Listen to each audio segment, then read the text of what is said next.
sur le salon Handicap, Emploi et Achat Responsable et j'ai la joie d'être avec Riyad Salem. Bonjour.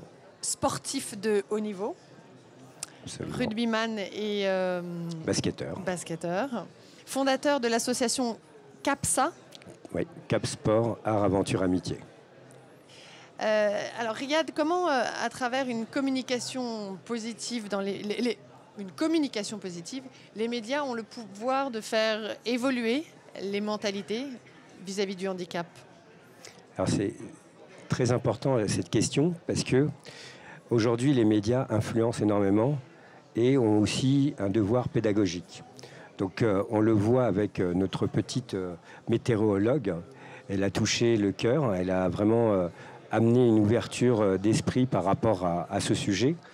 Qu'est-ce que l'on fait de ça? C'est-à-dire que quand une grande chaîne comme France Télévisions accepte de jouer le jeu et de mettre en avant quelqu'un qui a une passion, est-ce qu'on en fait juste un événement affectif et très affectueux, ou est-ce qu'on en fait vraiment quelque chose qui permet d'ouvrir les métiers, d'ouvrir un autre regard sur le handicap?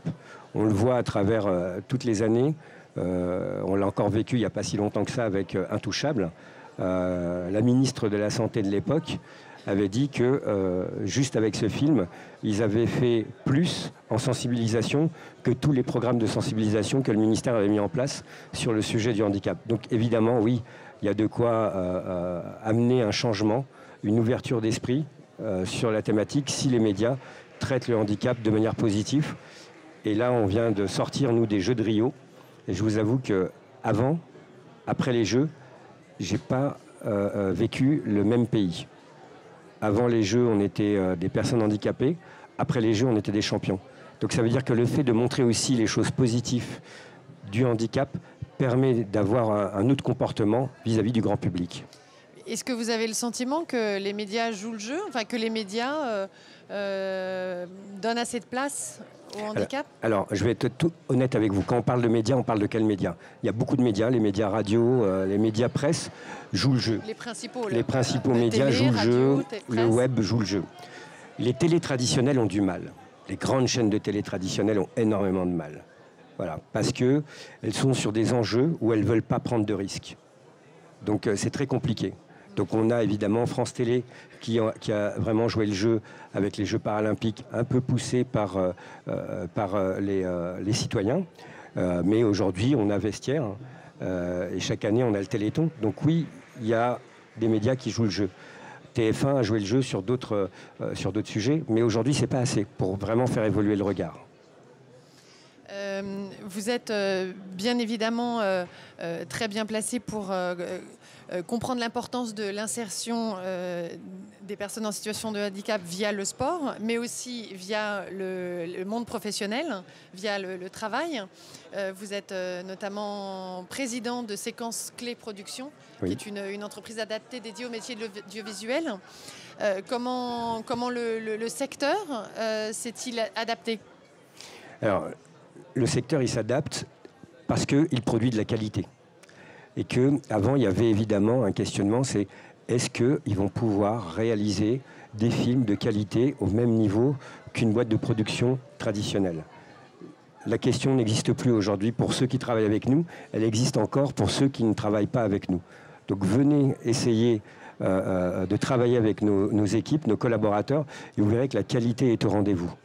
Et souvent, ce qui est assez intéressant, c'est que les professionnels vous disent « mais il y a une ambiance, une énergie dans vos équipes qui est juste incroyable ». Ça veut dire qu'aujourd'hui, nos meilleurs commerciaux, ce sont nos équipes. Ce sont les professionnels du métier qui amènent, entre guillemets, les clients parce que les autres en parlent à leurs collaborateurs. Vos anciens clients, vous voulez dire? Nos anciens clients, ouais, parlent à d'autres clients ou à d'autres fournisseurs en disant « on a travaillé avec une boîte, c'est génial, il y a une superbe ambiance et la qualité ». Et ils sont fiers de montrer les films et ils nous demandent même de les faire concourir dans des festivals.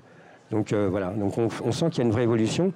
Et ce qui se passe aujourd'hui, j'ai assisté aussi à une conférence sur une forme de triptyque où maintenant les entreprises vont pouvoir aussi faire travailler d'autres entreprises intermédiaires pour pouvoir, si demain, imaginons, vous avez un grand marché, bah, vous pouvez l'ouvrir à l'entreprise adaptée un pourcentage et faire bénéficier. Donc il y aura des marchés qui vont s'ouvrir parce que petite entreprise adaptée, on ne peut pas répondre à des grands marchés, à des grandes appels d'offres. Oui, il y a une contrainte avec des budgets, mais là on va pouvoir, entre guillemets, en s'associant avec des grands groupes qui ont, eux, ces grands marchés.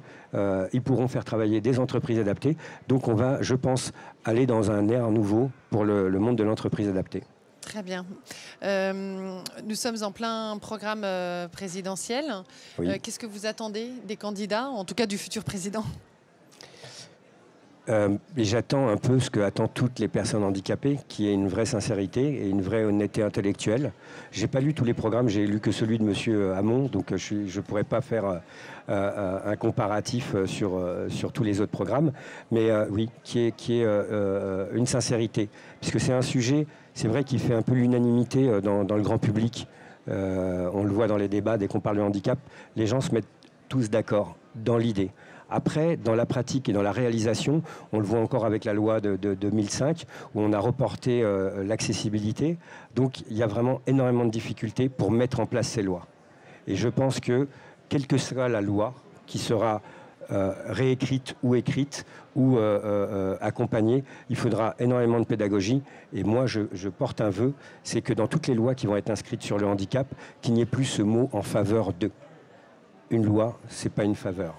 Et à partir du moment où les candidats à cette élection présidentielle comprendront qu'on ne fait pas une faveur aux personnes handicapées en mettant des lois, parce que c'est une réalité, on n'est pas là à faire des avantages, on est là à compenser une injustice de la nature ou de la vie, c'est ce qui rend la noblesse d'un pays comme le nôtre. Le fait d'être en capacité de compenser ces problèmes, d'avoir une attention particulière sur les plus vulnérables, alors on ne peut plus mettre ce mot en faveur d'eux.